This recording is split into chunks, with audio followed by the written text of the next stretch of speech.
You have this affinity for Canada. Why is that? I don't know. I think it's like on the way here, I thought I've got to help somehow here. I've got to help our neighbors, and I thought, well, one thing I could do is bring back an American who's trying to become your prime minister. So if I get to meet Mr. Scheer while I'm here, I will encourage him. I will speak to his American side and tell him that we desperately need him back home right now. You wanted to be a Canadian citizen at one point. Still on the radar? Well, I don't want to know. I don't want to be a Canadian citizen, but I would like a passport. Just an insurance policy, an in-case sort of thing. You're obviously in tune with Canadian politics. What do you think of our current campaign?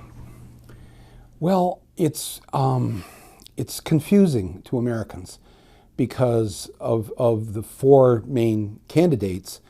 You have a white man in blackface. You have a Canadian who is also an American. Did the blackface turn you off? I was so disappointed. You do understand that Mr. Trudeau is beloved in the United States, in large part because he's everything that Trump isn't. So in contrast, you have a prime minister that goes to the airport to welcome refugees that come here. He seems to have a kind heart. He cares about his people. These are all things that we now no longer have. It's interesting, that great moment where Trudeau and Obama had lunch together in that diner or wherever they were. And you look at that, and I remember people saying at the time, oh, Canada now has their Obama. Someone who cares, someone with a heart, someone for peace and goodwill. It was just sad to see that. And I guess my first thought was actually, what is wrong with white people? And white guys especially. What is this that white guys, especially in their youth, want to dress up as a person of color? Do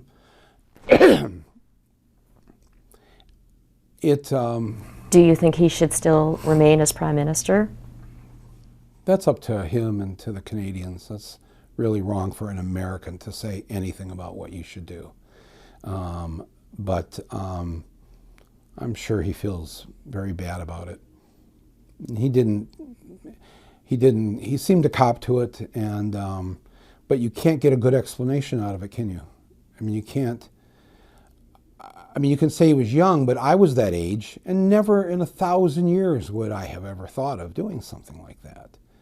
So, but he admitted right away, I'm a child of privilege, white privilege.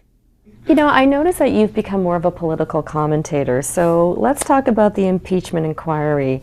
Is this phone call to Ukraine's president, is this what America needed that Mueller couldn't produce? It is really fascinating that Robert Mueller spent 2 years, a dozen or so prosecutors, investigators, everything, and could not do anything to dislodge Trump. In fact, Mueller's investigation was so weak in the sense that it produced facts that we already knew, and he was unable to even get an interview with Trump. He couldn't force Trump to sit down and be questioned. Bill Clinton had to be questioned. But Trump, see, people laugh at Giuliani and Trump's lawyers, a guy named Ty Cobb. But they clearly were geniuses in some weird sense because they protected Trump from ever having to answer a question under oath from the prosecutor. And it looked like he must have felt relieved the day of Mueller's testimony, We had all thought Mueller, and he'd never been really in front of the cameras or the microphones during the investigation. So we imagined this mythical character, the strong G-man with the broad shoulders, investigating the criminal President Trump.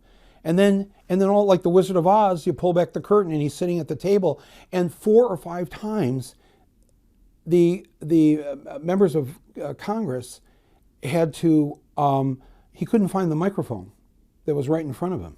It was sad. Director Mueller, the microphone is right there. Oh.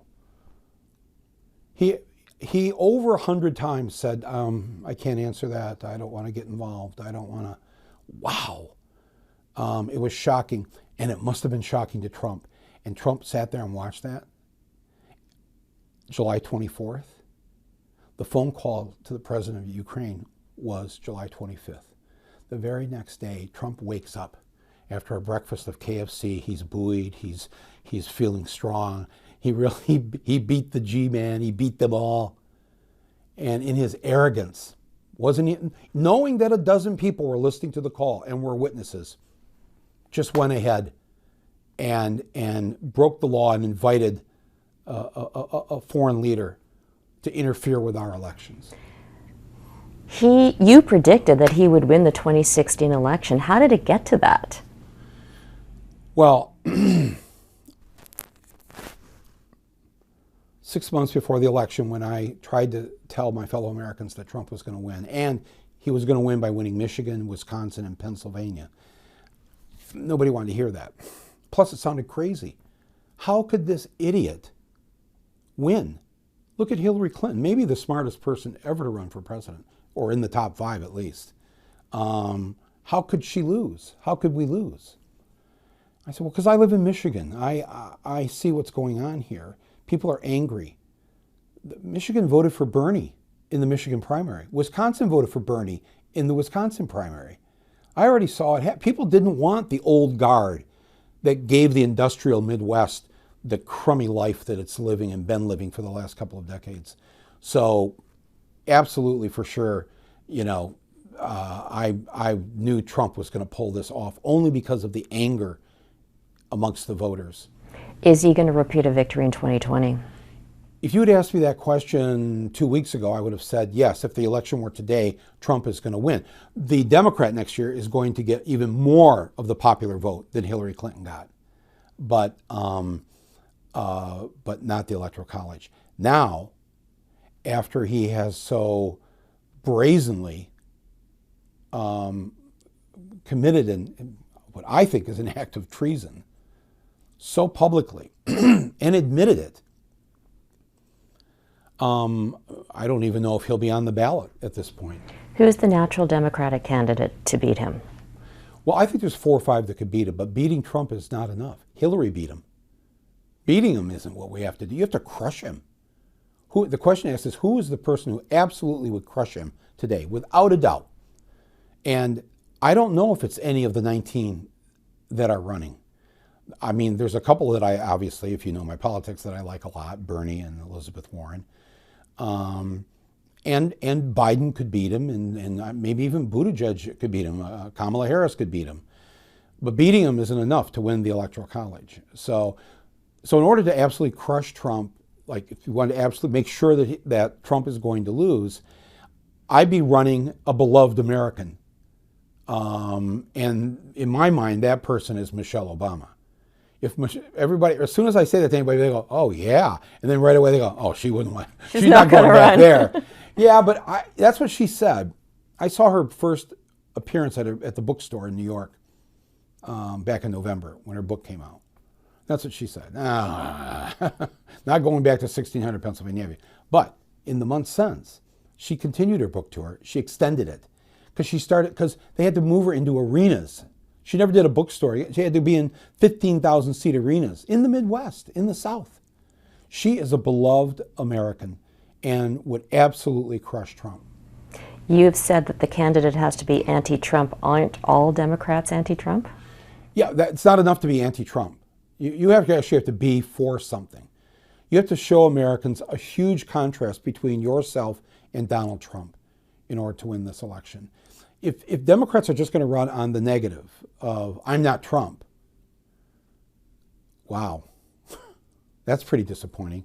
That's such a low bar you've set for yourself. Of course you're not Trump. Who is Trump? To be Trump, you have to be without empathy, without a conscience.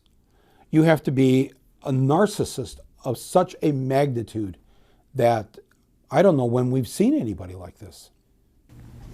Do you think Joe Biden could be your guy? You said that he could alienate the progressive side of things. I like Joe Biden. I've met him a couple times. He's a good guy. We need to inspire the Democratic base. People are very depressed. There is a malaise across the land. And next November 3rd, a little over a year from now, we need a person who, when you, the American voter, wake up in the morning, you can't wait to get out of bed to go vote for fill in the blank. You got to think, who is that person that's going to inspire people? Not the hardcore, not the people that always vote, but I'm talking about the Democratic base. Excuse me. I'm talking about the Democratic base that oftentimes doesn't vote. That's who we've got to bring out. The American electorate next year, 70% of those who are eligible to vote are either women, people of color, or young adults between the ages of 18 and 35. That's the Democratic base. So what can be done to either, first of all, pick a candidate that's going to inspire women, people of color, and young people to not only go to the polls, but bring 5 to 10 people with them. That's what we should be thinking about. That's the strategy. Okay, let's talk about your films. You've drawn Canada into your films, right? Bowling for Columbine, Sicko. What is it about us that you think we're doing right? Probably the main reason Canada is in most of my films, it's only 60 miles from Flint. You know, it's a half a mile across the river from Detroit. It's just easy to get a crew and go over there, you know. That's hilarious. Just say we're visiting for the day. We just came over to get some Tim Hortons and then head back, but, you know, get some filming done. No, look, the United States is very fortunate to have right on our very border a country that structures itself differently than we do in ways that have a deep regard for our fellow human beings. Canada is not perfect. It has many problems. You don't need to listen to those from an American. But let me tell you what you do have. You actually believe that when a person gets sick, they shouldn't lose their house. That's a Canadian value. People are actually pausing right now thinking, what did he say? What do you mean lose your house? That's inconceivable here in this country. Because you believe that's a human right. You will not join us when we want to go and invade other countries. You actually believe that peace is the better path than war, than killing. And speaking of killing, you do actually have a lot of guns, mostly hunting, you know, rifles and shotguns. It's a big nation of hunters. So why aren't those guns being used to kill each other? Why don't Canadians, on any given year, how many gun murders are there in Canada? 150, 250 out of a nation of... We think that's high, and there are calls to ban handguns in this country. Yeah, no, and you should actually, but to get a handgun permit in this country, it's difficult. You can't just go into Walmart and buy a handgun. There's a process you have to go through here. So when you take your film like Bowling for Columbine, do you think you have affected change in the U.S.? Have you changed policies and made it a better place? Well, it's a very good question. I know that my films over the years have educated a lot of Americans. Teachers show my films in schools a lot. So a lot of young people have grown up thinking about things like guns or healthcare or capitalism in a different way. So I know the effect that has had, and I know why people come to my movies and why they come in larger numbers than you would, say, to a nature documentary or something like that. So I think I'm it's a good question. I'm very self-critical, so I think of it sometimes as, I made this film about General Motors in Flint, and where are we? We're still, President Obama never should have given General Motors back to General Motors, after the government took it over. I mean, they could have given it back with the mandate. You can have your company back if you start building cars without the internal combustion engine, if you start building light rail and bullet trains and transportation for the 21st century. That General Motors could do. That's what we don't have. We still have an enormous amount of gun violence, as is evident every day, every week. And we have Obamacare, but 30 million people still don't have a card. If I walk around British Columbia today, how many thousands would I find without a British Columbia healthcare card? Not that many. Maybe nobody, no adult, because it's a right. So we don't have that still. What I say to my fellow Americans is that and why I often put Canada in my films is I'm trying to tell Americans we need to be more Canadian-like. We'll be a better people if we are. We don't have to give up our Americanism. We just have a neighbor who's kind of showing us they could mentor us a little bit. It's okay. It doesn't take away we're number one. It just, in fact, Canada, no Canadian wants to run around saying, we're number one. It's just like they're just there to show us there's a better way to do things. It's not perfect, but it is better.